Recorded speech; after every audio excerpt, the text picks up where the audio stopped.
So if we deal wisely with them, they'll turn away and forsake the ways of Yaakov and Yosef and their descendants, and their ancestors, right? And they'll become Egyptians. But Bnei Yisrael, the children of Yaakov, we have to set taskmasters over.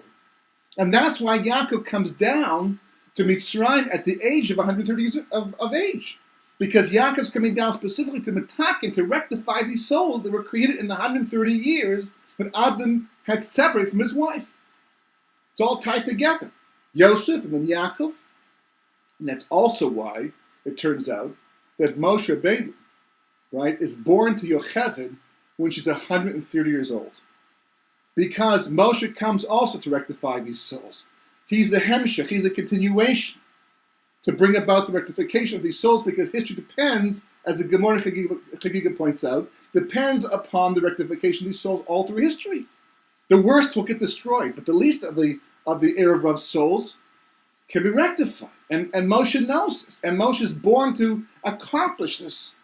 So therefore, he has a certain relevance to bring it about, and that's why he insists upon taking these souls. And elsewhere the Leshem explains, and Kabbalah explains, that actually turns out the souls that Adam created that became the souls of the Erev Rav came from the same place and root as Moshe Rabbeinu's soul. Like so that his was Metukan, his was rectified, and theirs were damaged. But there was a connection, there was a strong kesher between the two of them. A very, very, very, very unusual, interesting concept.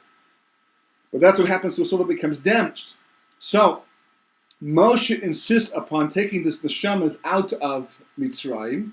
HaKadosh Baruch Hu says they're not ready, right? They have to go through another Gilgul to become rectified. Moshe says it will take too long. Take him out of Mitzrayim with us and bring him to Har Sinai and experience Kabbalah Torah, and they'll be rectified. They'll become Tukan. We'll save a whole generation of Gilgul. It's not going to happen. And of course, history bears itself out. And because of the Erev Rav, the Jewish people connect to Kodesh Baruch Hu, meaning that everybody was supposed to be with the Shechina, right?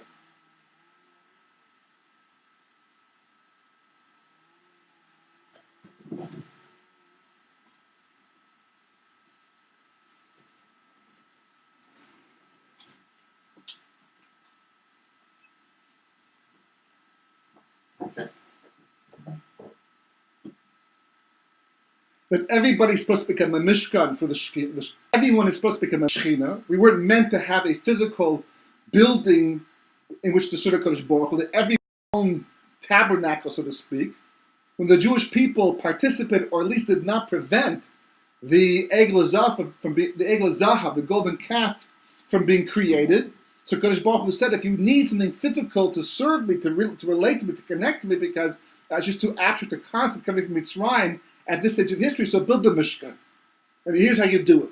Here's the proper way to build something physical, imbued with Kedusha, that you can use to connect it in the proper level, but not the golden calf. That's all wrong over here.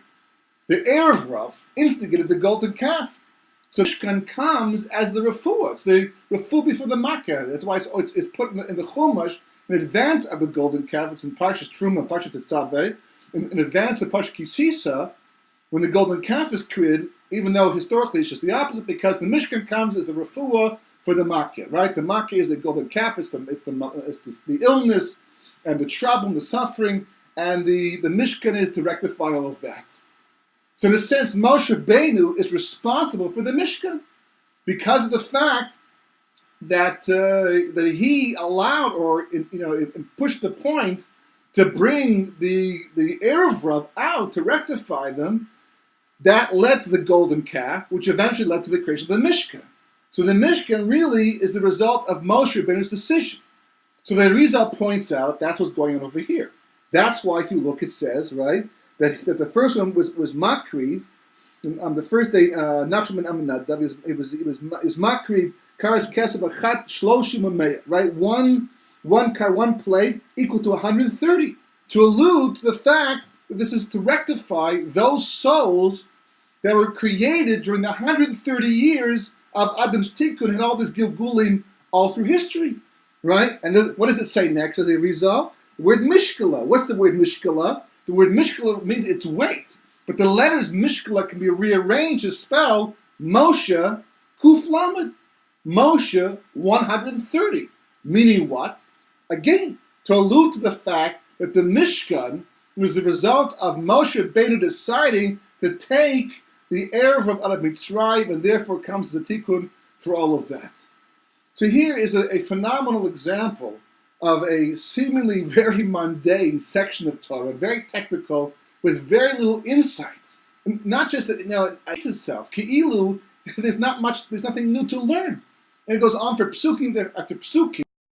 Everyone bring these things, specifically with this weight, to two things: the rectification of the Jewish people and the Erev Rav and the world.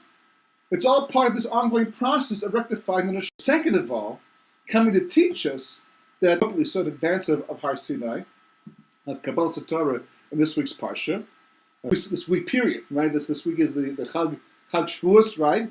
Because the whole Indian of Shavuos, which is Lamal Min Teva, right? 49 corresponds to 7 times 7, basically of 7 days each, 49 days altogether, because 7 natural reality, which was created in 6 days, and of course Shabbos follows after that. 8 is Lamal Min Teva, and 50 is Lamal Min Teva, right? Supernatural. Shavuos is the time the Jewish people rise to a higher level of perception. That is the reason why they're able to achieve the level of Ki'isha Chappei Levachad. You cannot become unified. As the Leshem explains elsewhere, such achdus is not part of this world. The unification of Klal Yisrael cannot happen through natural means. It won't happen in advance of Mashiach. Even amongst the frum, the religious people, we have a difficult time trying to achieve achdus. There's always different opinions and different ways of looking at things and different emphases and focuses. And that's the way it is. So how do you achieve it? By rising above the level of everyday life. That's what Har Sinai was able to do. That's what Torah is supposed to do for us. Pshat, Remez, Drush, and so on. Right? Here's a simple section of Torah that seemingly has very little to say. And comes along this whole episode, this whole story, this whole parish of the Rizal, and says, think again.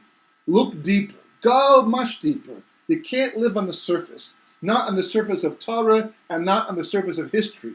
There are main undercurrents. There are major themes taking place even right now as we talk.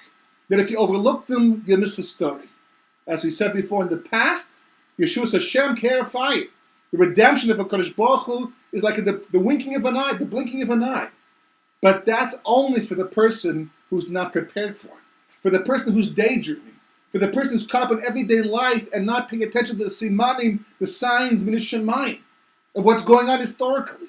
What's happening right now, behind the scenes and in front of the scenes, and all the historical things taking place. It's major history.